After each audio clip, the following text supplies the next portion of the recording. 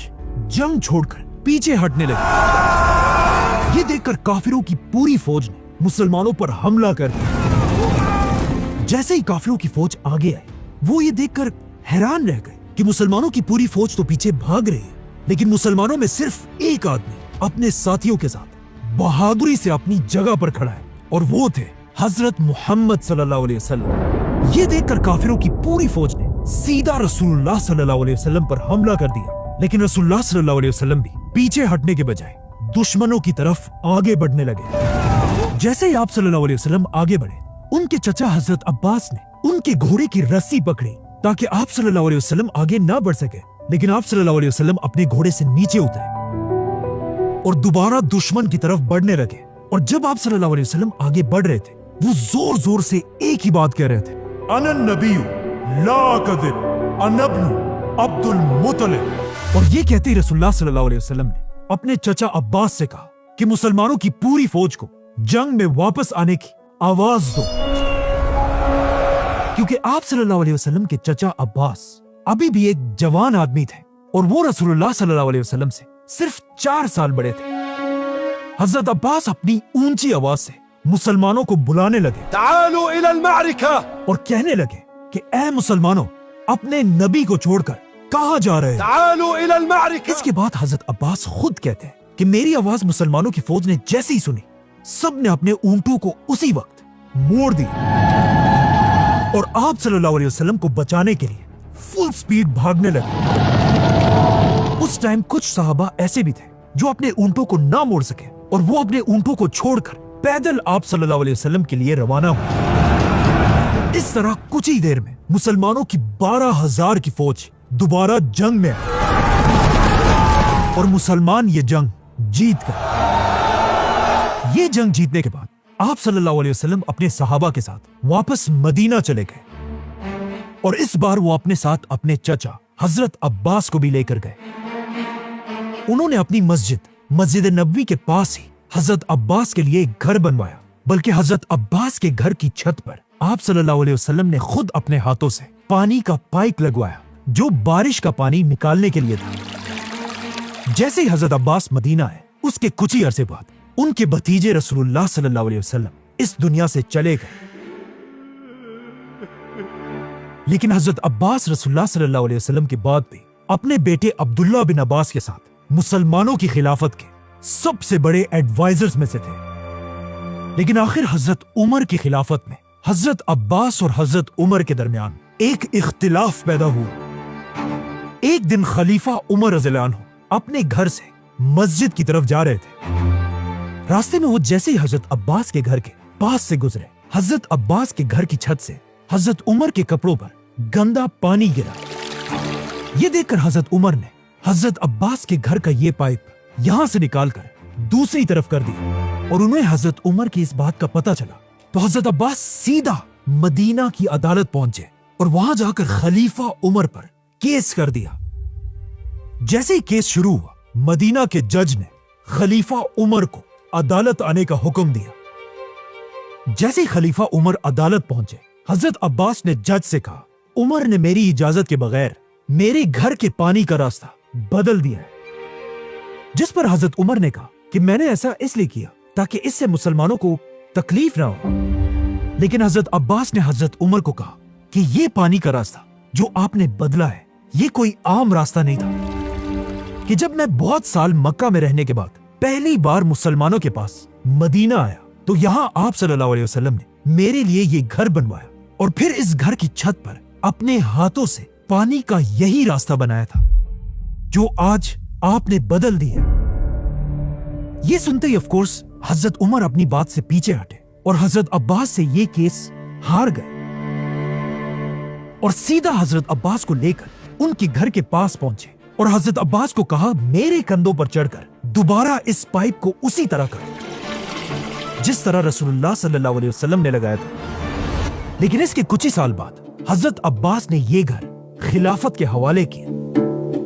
اور حضرت عمر نے مسجد نبوی کے سائز کو بڑھانے کے لیے اس گھر اور اس کے آس پاس سارے گھروں کو گرا دیا۔ اور آخر تیسرے خلیفہ حضرت عثمان کے دور میں حضرت عباس رضی اللہ عنہ اس دنیا سے چلے گئے۔ کہا جاتا ہے حضرت عباس کے جنازے میں اتنے لوگ مدینہ میں جمع ہوئے کہ مدینہ کے قبرستان میں پاؤں رکھنے کی جگہ بھی نہیں تھی، اور اس اتنی رش میں بھی لوگ حضرت عباس سے اتنی محبت کرتے تھے کہ ہر کوئی یہ کوشش کر رہا تھا کہ وہ کسی طرح حضرت عباس کی قبر تک پہنچ سکے۔ یہاں تک کہ خلیفہ عثمان بھی مسلمانوں کی اسی رش میں پھنس گئے تھے،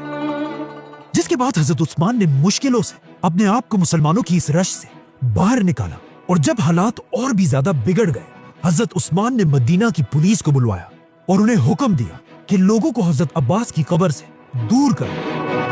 اور صرف بنو ہاشم کو حضرت عباس کے پاس رہنے دو۔ اور اس طرح رسول اللہ صلی اللہ علیہ وسلم کے چچا، اسلام کے پہلے سیکرٹ ایجنٹ اور آنے والی عباسی خلافت کے دادا حضرت عباس رضی اللہ عنہ کو مدینہ میں دفنا دیا گیا۔ حضرت عباس کی وفات کے بعد آہستہ آہستہ خلافت راشدہ دنیا سے ختم ہو گئی اور دنیا میں مسلمانوں کی ایک نئی حکومت بنی، بنو امیہ کی حکومت۔ اور اگلے کئی سالوں تک انہوں نے ہی دنیا پر راج کیا، لیکن آلموسٹ 100 سال کی حکومت کے بعد حضرت عباس کی نسل کے ہی کچھ لوگوں نے بنو امیہ خاندان کے خلاف بغاوت کر دی اور ان سے ساری حکومت چھین لی اور دنیا میں ایک نئی خلافت بنائی، جس خلافت کا نام انہوں نے اپنے ہی دادا حضرت عباس رضی اللہ عنہ پر رکھا، اور اس خلافت کا نام تھا عباسی خلافت، جنہوں نے آتے ہی دنیا میں اپنا نیا کیپٹل بنایا، بغداد۔ اور یہیں سے دنیا میں مسلمانوں کا ایک نیا دور شروع ہوا، جسے آج تک اسلامک گولڈن ایج کہا جاتا ہے۔ Subscribe.